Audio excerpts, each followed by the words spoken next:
I'm Scott Eckart, and this is Future Proof, a show for building something that lasts. Let's get into it. Hello, everyone. Joining us today on Future Proof, we have Mike Lantz, the founder of trueU, located here in Indianapolis, Indiana. We just ultimately believe that the greatest opportunity that a business has to succeed is through its people. Think about sports. If a team has the best players and the best coaches on their team, then they typically win in a 7-game series. And it's a win-win. If the business wins, then the business owner wins. The employees win as well. Mike is a master of developing culture, and he will walk us through his story and how he became a highly regarded business owner and thought leader. One of the things I've learned raising 5 adult children now is that everybody's definition of what success is very different. When I'm showing up to support somebody, I'm going to support them to the best of my ability that I can, but they'll either take it or they won't. You've got to put that kind of lens on it, I think. And it can't be my expectations. It has to be the things that they want. Welcome, everybody, to this episode of Future Proof. I am so excited to have my good friend Mike Lantz with me today. He was the founder and CEO of trueU here in Indianapolis, Indiana, with nearly 30 years of experience starting and running business. Welcome, Mike.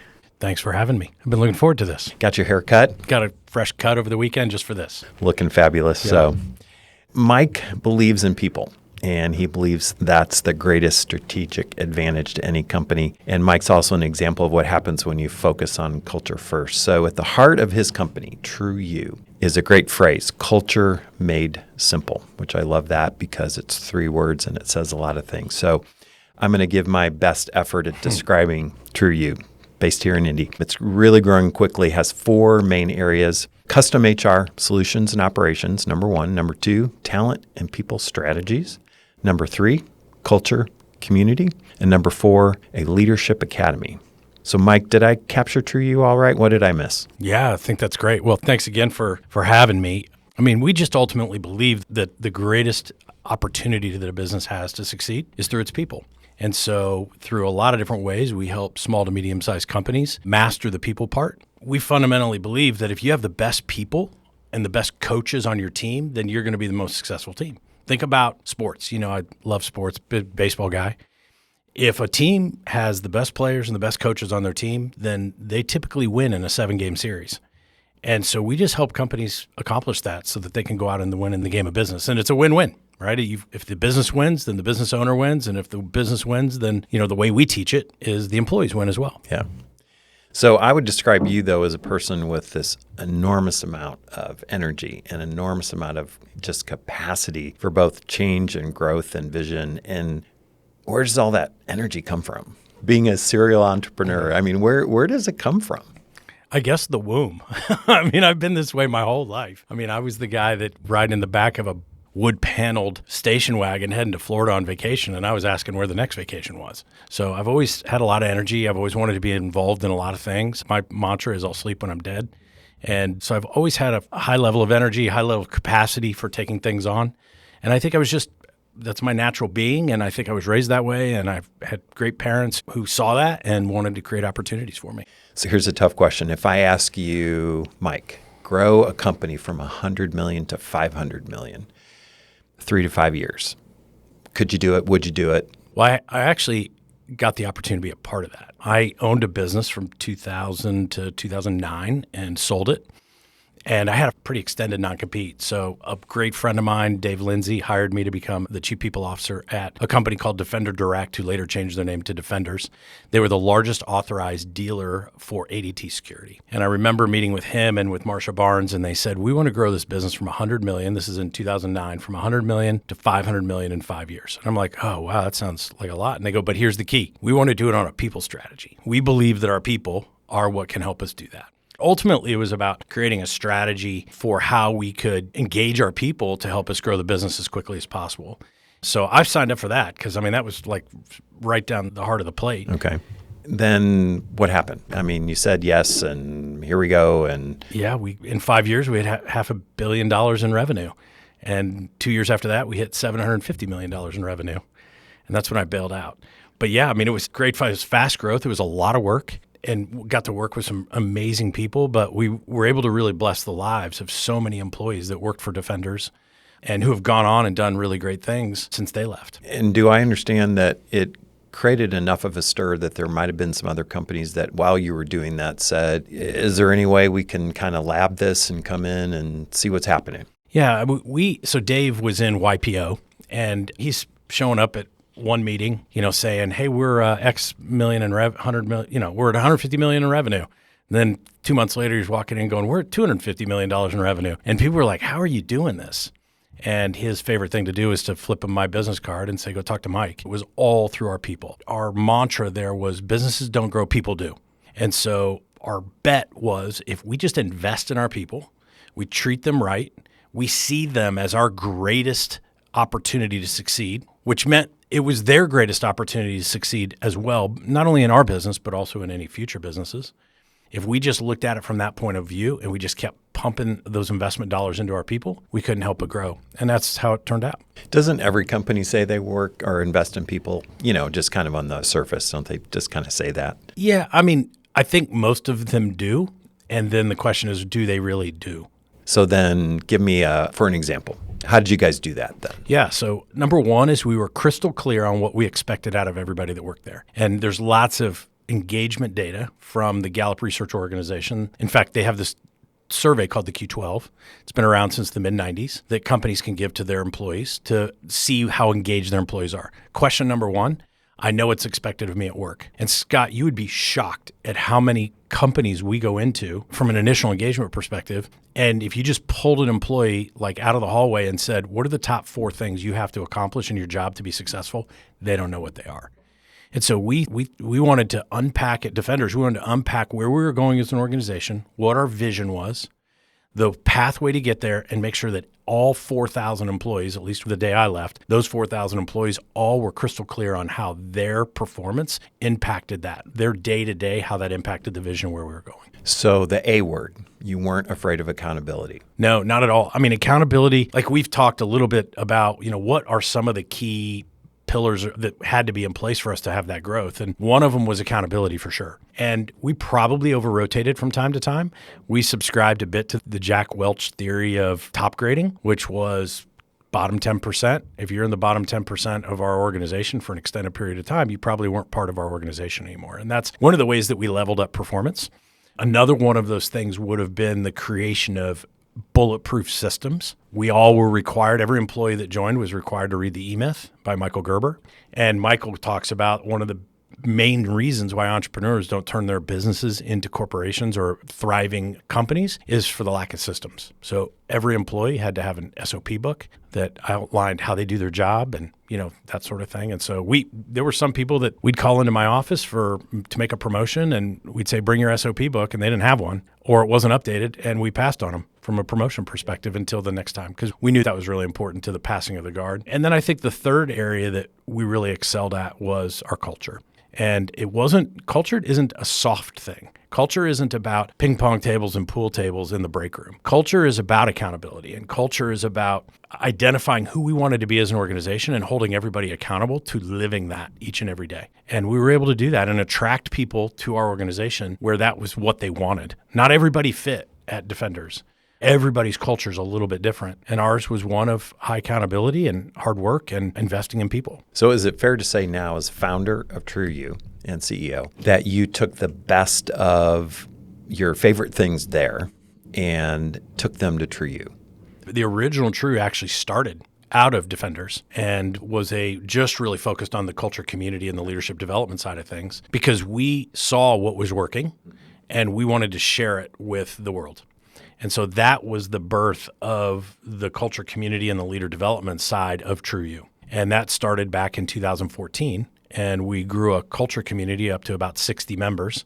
And then I purchased trueU, and we've grown that since then to over 100 members who are all committed to growing their business in the right way. Every culture is going to be a little bit different. What works for one company isn't necessarily going to work for other companies, but it all starts with a vision of where you're going, a mission of why you're doing it, and then values, which are anybody who's going to be a part of this family or this company is going to line up with these values. It's no different than, I mean, we're pretty yoked in very similar ways from a faith perspective and all that, but just because somebody doesn't necessarily believe in all the same things I believe in doesn't make them a bad person, and they have shaped their family culture, for example, around that. Doesn't make them a bad parent or a bad husband or wife, or it doesn't mean that their culture of their family is bad.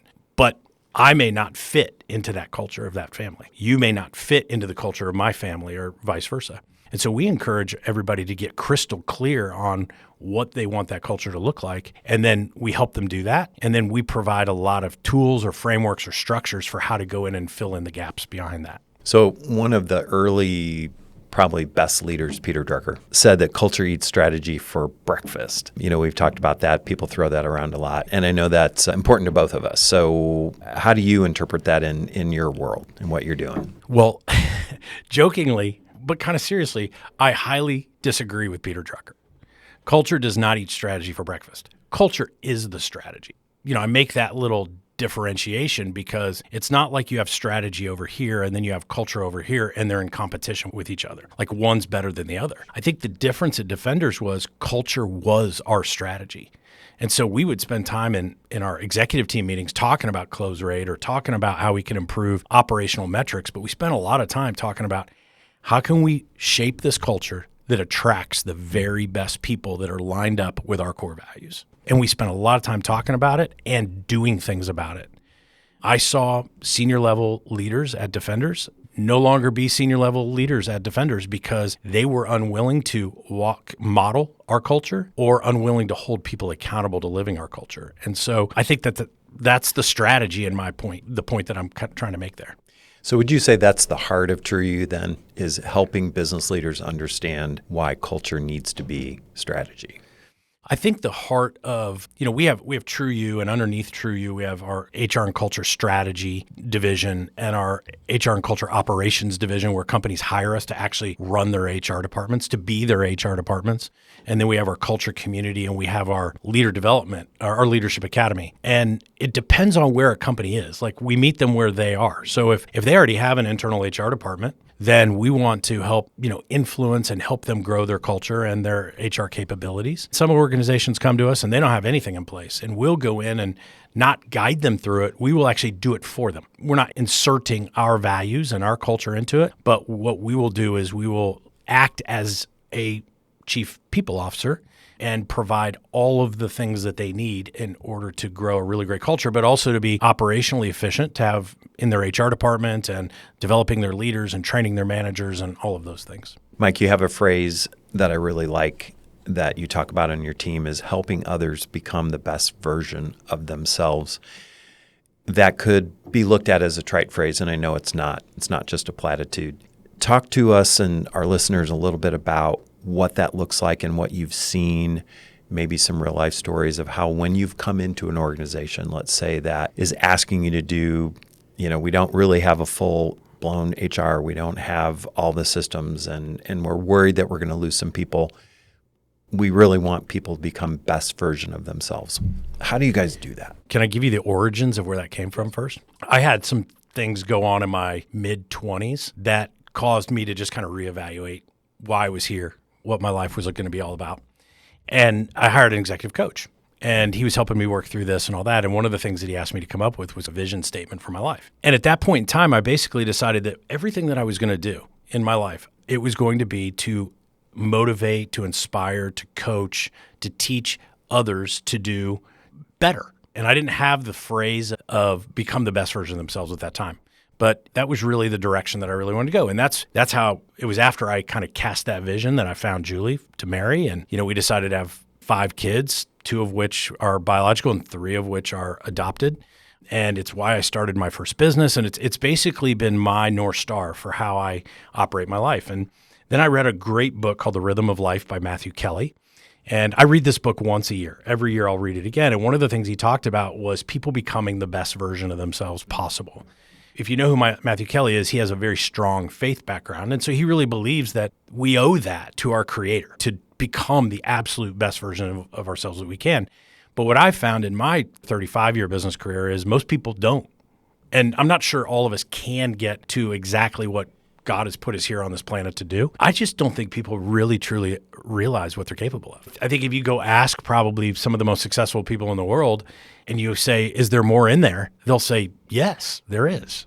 I do think people get beat up by the world and things like that. And so I think that impacts their view. And sometimes they need people from the outside to come in and unlock a new view for them. And that was one of the things that I was really excited about joining Defenders about, because we attracted people to that company that had never made more than $7.50, $8 an hour. And within 2 years, we're showing them how they can go and make $80,000 or $90,000 a year. Because we saw it in them, they just didn't see it in themselves. And so as most organizations that are founded by somebody, that organization takes on the culture of the founder. And so that's why at trueU, we are focused on helping people become the best version of themselves. And there's a lot of people that we do that for, right? If we're coming in and we're helping an organization run their HR department to enable the business to grow, then we're helping the founder, the owner, the C-suite, the employees there, and the people that they serve out in the community, whether it's a service-based business, product-based business, whatever. If we're going in and putting somebody through one of our leadership programs, the people that are going through that leadership program are becoming a better version of themselves than they were the day they started. And we're teaching them how to go and lead a team that then can become a better version of themselves before their leader went through that leadership program. The culture community that we have that people can be a member of, companies can be a member of, we're teaching them how to become a better version of themselves, whether it's from a leadership perspective, a personal performance perspective, a company operations perspective. It's the thread that weaves through our entire organization, and we expect the people that work inside of trueU to do that as well. We have lots of examples where we eat our own dog food, right? Where we've put somebody through one of our leadership programs who's one of our employees, and it's changed everything for them, both personally and professionally. So that's kind of where that comes from and why we see it as being so important. Well, I hope that anybody listening to this would really take away from this the value of not seeing mentoring or not seeing that as kind of a nice little extra thing, right? I know for me, in my many years of business, that mentoring is a passion project of mine. Anybody who calls me, sets up an appointment, will get time on my calendar, no matter what. It doesn't matter if you're selling Cutco knives or whatever it is. I will always do that because I know how hard it is to kind of break through that and to, ask for time, whether it's they just lost their job and they don't know what to do or where to go. And when I was 19-ish, 19, I had a mentor and didn't know it at the time. His name was Rick. And he saw something in me, Mike, that I didn't see in myself. And that was the absolute key. And I think that, correct me if I'm wrong, but we can do that in business. We can see things in people they don't see in themselves. When somebody shows up on day one to work for you, they are basically the sum total of all the experiences that they've had in their life. Life is hard, right? And so those haven't always been positive experiences. And they haven't necessarily known to put positive, the right people around them. It doesn't have to all be positive, right? Sometimes you got to deliver tough messages. And so I just hope that business leaders understand the position that they're in to be able to influence for the good or the not good these people's lives. Let me get personal for a little bit more personal. I happen to know that you were able to get pretty close to Jim Litton, who was one of your early mentors. Do you mind sharing a little bit more about Jim and what you got to do with and for Jim?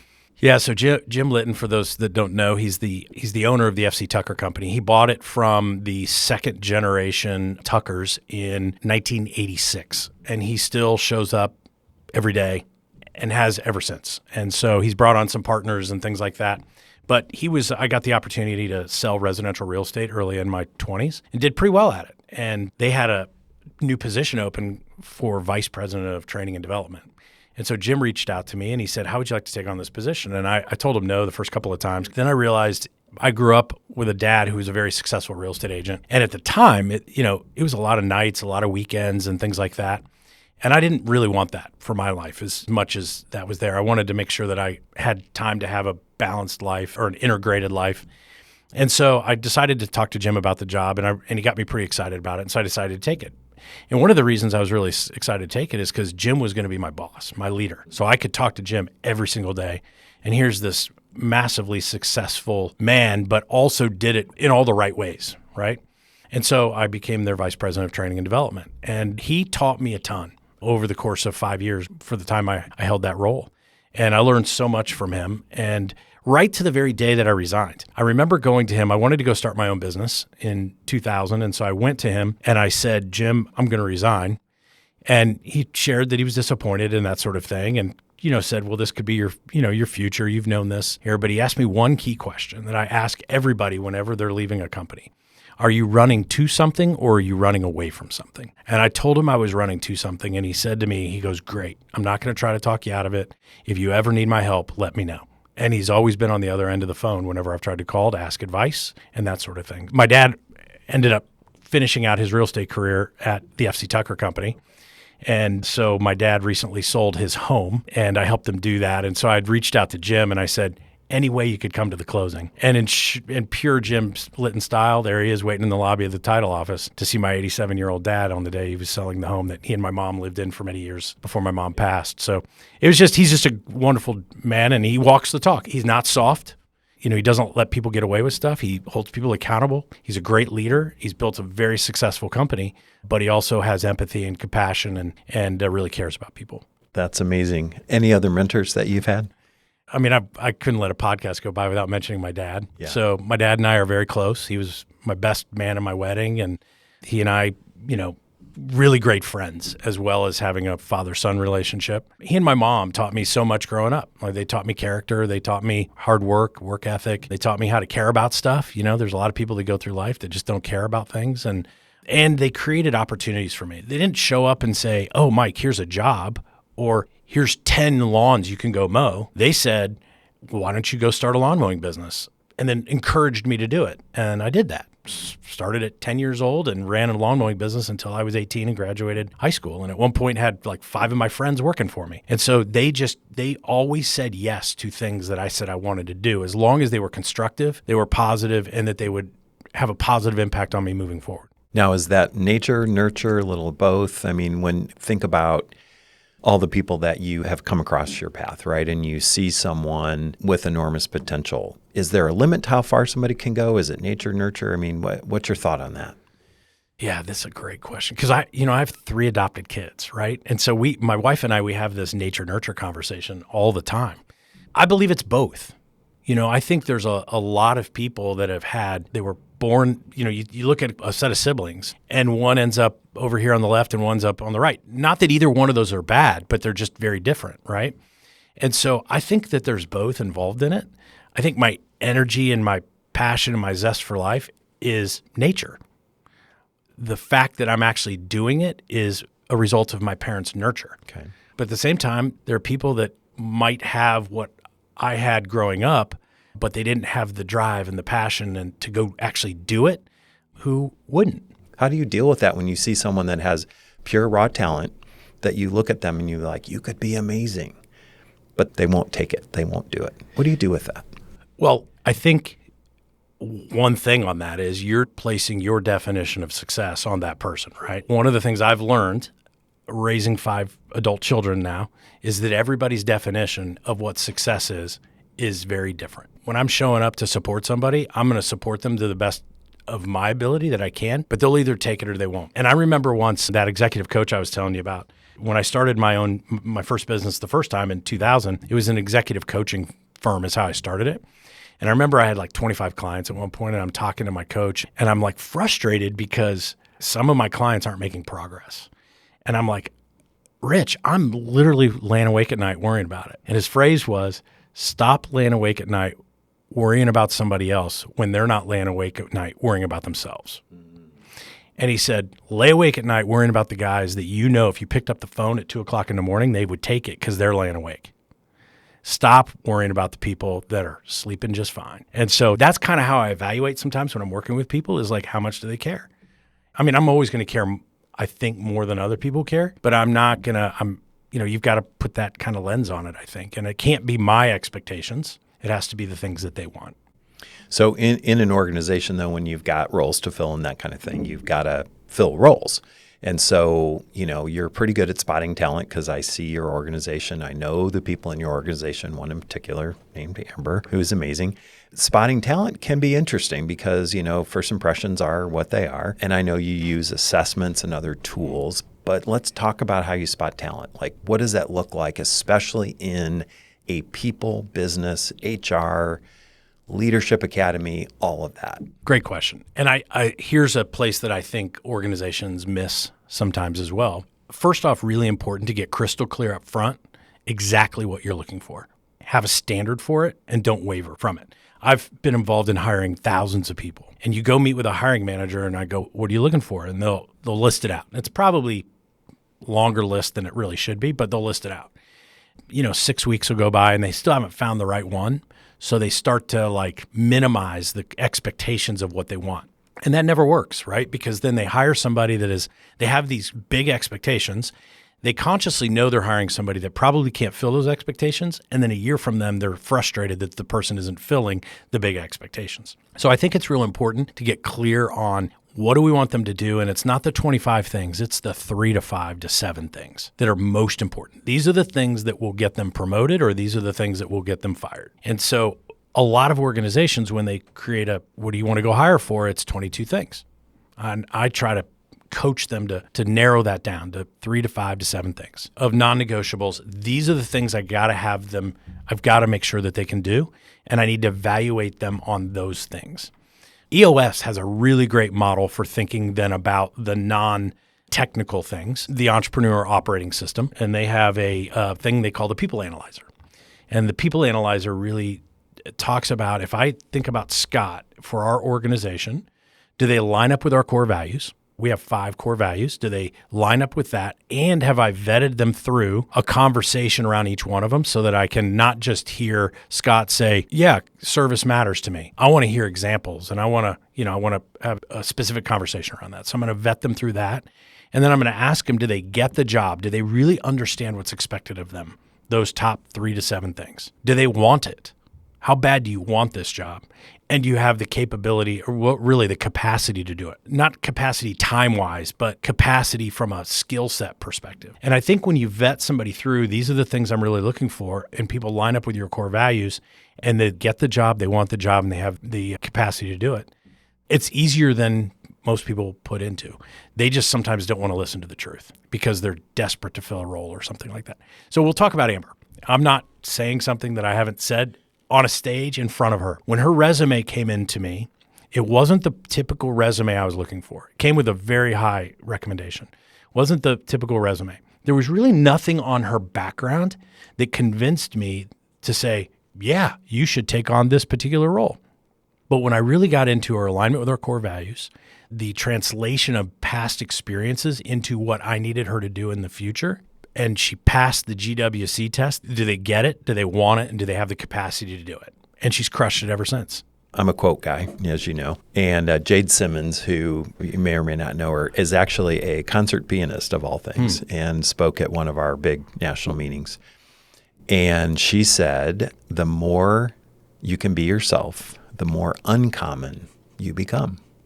At first, you think about that and you're like, okay. But the more you can be yourself, and I think in organizations, people are like, well, we have a Mike, we have a Drew, we have a Scott. What we need is you to be you. Instead of looking around and saying, well, there's all the cool kids, I'm going to be that. No. The more you can be yourself, the more uncommon you become. Yeah, and think about it. That's a great company culture, isn't it? Right? Yeah. So don't be afraid to then stand up and say, but I think of things this way. And I know Mike likes baseball, but I like cricket. But people don't necessarily want to stand up and be uncommon. And the other thing I tell people, especially young advisors who come in, people need to meet you. They just don't know it yet. Yeah, for sure. So get out in front of them because nobody can tell your story like you can tell your story. So a story you don't even know about me that I want to share. So I was raised at 79th and Allsville Road, and I went to North Central High School. I was raised in an upper middle class family for most of my upbringing, and everybody I spent time around, they were all like me. I had a lot of friends that weren't like me in high school, but the friendships that just naturally got created, they were all like me. And I had the opportunity between high school and college. Have you ever heard of the group Up With People? So I played trumpet in their band, traveled all over the world. And the biggest thing that came out of that was cultural understanding. And I look back on that experience with such regard because I got to travel for one full year with 185 other people from 48 states and from 37 different countries.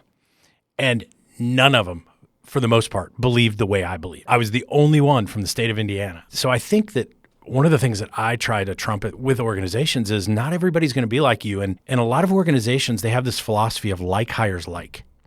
And so they only want to hire people that are exactly like them. On some levels, that can be a good thing, especially if they're like you in a lot of good ways. But what blind spots are you missing? Like what part of the diversity part of your organization are you missing? Other people have varying points of view of how things should be done, and maybe they're right, or maybe their ideas are better. So Up With People, the original gap year. And I think I was 10 when my mom drugged me to go see Up With People. I grew up in St. Louis, so Yeah. I don't know. It was at the big auditorium there, and I thought, wow. But, singing, dancing, and that was all positiveness, right? Well, no. Whenever you put 186 18 to 25-year-olds together on the road for an entire year, Oh, my. Yeah. it's not all positive. Yeah, we'll talk about that after the mics go but off. you Yeah. you learn how to work through Sure. conflict. Yeah. You learn more in that 1 year than I learned in college. I've learned more in that 1 year than I learned in probably the first 10 years of Yeah. being a professional. 100%. So, yeah. Assessments. Do you Yeah. like them, use them? Are they helpful, not helpful? I like them. I use them. They are an input. They don't define exactly who you are. Like I don't encourage people to make hiring decisions based solely off them. I mean, that's a dangerous thing in many, many cases. But things like DISC, Predictive Index, Enneagram, Myers-Briggs. What I like recently is Working Genius. Working Genius really measures the work that somebody likes to do. It was produced by Patrick Lencioni with the Table Group, wrote tons and tons of books about this. And I think it's a helpful thing for leadership teams to look around their table when they're hiring somebody new and saying, what work needs to be done? And let's go hire somebody that really likes to do that work. So for example, I'm an innovator and a galvanizer. So the innovator is the person that loves to come up with new ideas to problems. And the galvanizer is the one that's, swinging the hype towel at the party. And so that's the role that I play in the organization. But there is one role called tenacity. That is the person that gets things across the finish line, and that's not me. And if we didn't have people with tenacity on the trueU team, then all that would ever happen is Mike would come up with a bunch of ideas that would never get finished. And so I think it's important, if we didn't have anybody with tenacity on our team, that should be a spot next time we're going to fill a role that we ought to think about. Very good. Mike, tell me a little bit more about your team. You and I share the visionary gene. Love rocket fuel because I stopped feeling bad about myself being a visionary. I had been on teams where I had basically just felt bad for being something that was actually my chief skill, and that was seeing the future and helping other people see the future. And it wasn't until I really dove into that book that I understood some of my unique ability in being a visionary. But I did drive people a little crazy with that. I didn't have a good integrator, and they weren't willing to embrace my particular unique ability. But Rocket Fuel was a game changer for me, that book, because when you can bring visionary and integration together, it is like a rocket taking off, because when you bring those two fuels together, then there's really nothing you can't do. So tell me about your team today. Oh, man, my team is awesome. There are various times where I just scan the roster of people that we have with us, and I just start smiling because we've created this amazing team. And I think everybody probably says that, but our team is really solid. Like when people just randomly reach out to you for no particular reason and tell you a great success story about one of your team members, it's awesome. We have a management team that consists of me. I play the visionary role. Chris Mills is our president, and she plays the integrator role. And then we have Amber, who ultimately is our chief revenue officer. Her title's a little different than that. We have a chief of staff, and then we have a chief learning officer. So somebody that keeps us on all of our organizations on pace with our learning initiatives and things like that. And so we're all very different, and we recognize that in the room. Quick funny story. We were doing some planning a couple of years ago, and there's this EOS activity that they do where they pass out these cards and they say, everybody write down about each person what you need more of and what you need less of. They said to me that they need less innovating. And at first I took it like a gut punch because I was like, that's who I am. And they're like, but then when I started talking to them about it, they were like, you can innovate, but what you can't do is change priorities all the time. Innovate, put it in your remarkable, and at the right time, let's talk about it. But I've been one that's been guilty of, coming in on a Monday morning and saying, I got a couple new ideas that I want to move forward with. And they're like, well, are they going to trump the ideas that we said at the beginning of the year that we're moving forward with? Chris Mills does a great job of keeping me in the right place as a visionary. We work together at Defenders and we've worked together here. So we've been together for over 10 years and we know how each other operates. And that's why I was so excited that she joined our team, because she's able to play that role. So to the visionaries out there who are listening, don't do idea du jour, is what you're saying. That's right. Yeah, that's right. Because you'll drive your team crazy. Absolutely. And they'll start to question, what did I say about one of the most important things is people knowing what's expected of them. Yeah. And if that changes frequently, then they don't know the true direction. And so not saying you don't innovate and try new things, but you just can't be changing it all the time. Yeah. You don't want to have a bunch of frustrated people because that never works well. Yeah. And I've heard recently that with plans for expansion on trueU, that was one of the things that the team had to kind of at first were like, Mike, I don't know, we've got all this other stuff, but then they rallied, right? And now we're looking at St. Louis and Pittsburgh and Birmingham, Alabama, and Dallas maybe. I mean, so talk about that process. Yeah, so the HR side of our business, the HR strategy and the HR operations, that's already national. We serve those clients, and then we also have a lot of partners through our sister company, Serve HR, that we will send business out to, or they find business on their own. But the culture community side is the piece we really wanted to expand. We've got lightning in a bottle here in Central Indiana with the culture community. These members are so vibrant. They run great companies. They're all coming together, helping each other grow and develop and share ideas. And we wanted to kind of let the genie out of the bottle, if you will. And so we've found in several cities an affiliate, a person that wants to build a trueU chapter. So we just kicked off last week, the Cincinnati chapter. We're going to St. Louis in January. We're going to go to Pittsburgh in February and Birmingham in March. And then we've also got an affiliate in Dallas that wants to get involved with us. And the goal there is just to grow these vibrant communities in those marketplaces so they can all, benefit from each other. That's exciting. Yeah. So one of the things that Future Proof is becoming known for is the idea of pivots and talking to entrepreneurs, business leaders about pivots. So in your career, let's talk about maybe one or two big pivots for Mike Lantz, either personally, professionally, and maybe it worked out, maybe it didn't. Well, one of them that was personal was, my wife and I, before we got married, we talked about having a big family and that sort of thing. And so right after we got married, we started trying to have kids, and we had our daughter pretty quickly, a year after we got married.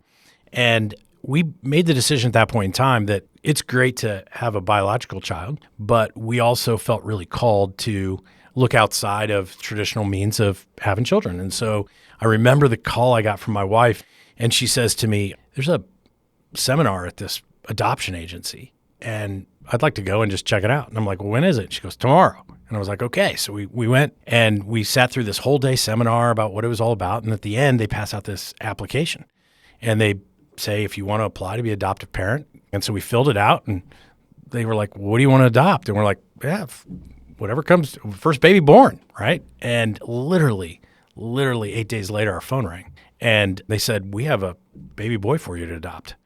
And that was our son, Jackson. And he's grown up to be a very fine young adult. And he has taught us more about life and about raising kids than we've taught him. And then we had another one, and then we adopted two more. And so it's been great. But that was a pivot moment. We wanted to have this kind of messy family a bit, and an integrated family and a diverse family and that sort of thing. And it's been so great for all of us. From a professional standpoint, I've left corporate jobs twice to start a business. And when I left those corporate jobs, I didn't think I would ever leave those corporate jobs. So the first time it was leaving FC Tucker. And I just had this thing put on my mind about starting this business. That was a pretty significant pivot. And there were times early on in that I'm like, what the heck have I really done? Same thing at Defender Direct. I thought I would be at Defenders my entire career. But then having seen this need for small to medium-sized business owners to have some strategic talent consulting caused me to do that.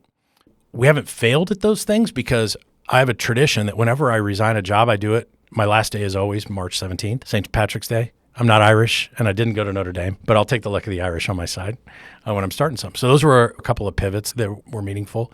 And I think the last one that I'll share is when I started trueU HR back in 2017, we kind of were going down a very different path than where it is today. And Chris Mills came in and really helped me see and open up my mind to some new ways of doing business that really have paid off for us over the past, 7 or 8 years. And if it hadn't been Chris, and I already had the trust in her, I kind of wonder whether I would have been open to the pivot. Well, I know in my advanced age, I've worked really hard, Mike, to remain open for feedback. Feedback is a gift, and to not remain teachable is a very dangerous thing. 100%. I've crossed the 60 threshold, right? But when I intentionally do it, it's the most freeing, wonderful thing I could ever do. When I created a new series of educational workshops that I do for business owners, and I decided to workshop it. I'd never done that before, and I think because I was too insecure to do that. So I decided to workshop it. So I got some people in the room that I know well and some that I don't, and I said, hey, I'm workshopping this. And so possibly for the first time in my career, I actually steered into and not away from feedback. And when I went into the room knowing that people are going to tell me things they don't like, and I was totally okay with it, probably for the first time in my career.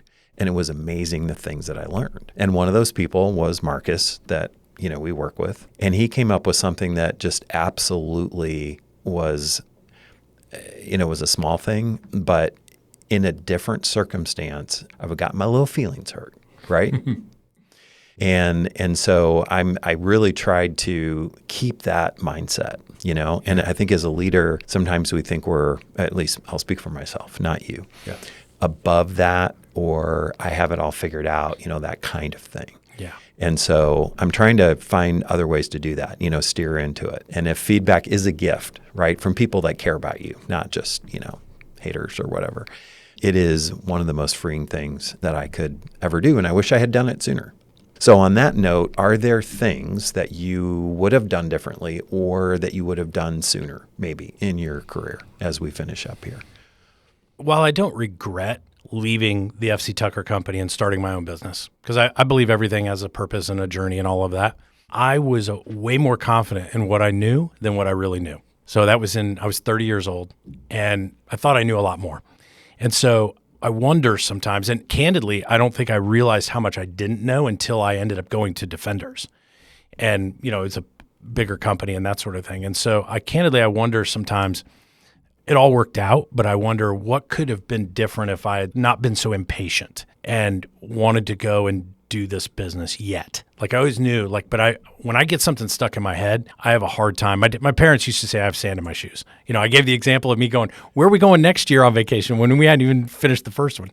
That's just kind of been a thing that I always have to look out for. And there's been a few times in my life where that's kind of burned me a bit. And I don't know that it burned me that time, but I often wonder if I had stuck around the Tucker company for another 5 years, what could I have learned that had been a catalyst for faster growth and opportunity in my life? That's one I think about quite a bit. Okay, very good. Mike, this has been a really fun conversation. You and I get to spend a fair bit of time together in our meetings, but not like this. So I appreciate you sharing your heart and learning more about this incredible company that you've built. And I just appreciate you and your time. Oh, thanks for having me. And I'm excited about what your podcast is doing and the impact it can have on other people. Great. Thank you. You bet. Our conversation really speaks to what this show is all about, the actions, moments, and mindset that it takes to keep moving a business forward. Here are 3 things that really stood out to me from my conversation with Mike Lantz of trueU. Number 1, culture is strategy. Don't separate them out. Keep culture in the forefront, and your team will thrive. Number 2, when hiring a new team member, remember the initials GWC. Do they get it? Do they want it? And do they have the capacity for it? Be very clear in your expectations. Get it? Want it? Do they have the capacity for it? Number 3, if you're a visionary, make sure you have a great integrator on your team to complete that vision in the way that you really see it. Get the book Rocket Fuel and see how working with an integrator will make that vision a reality. Thank you for listening today. If you like what you've heard, please join us in the Velocity Network and sign up at www.velocoaches.com.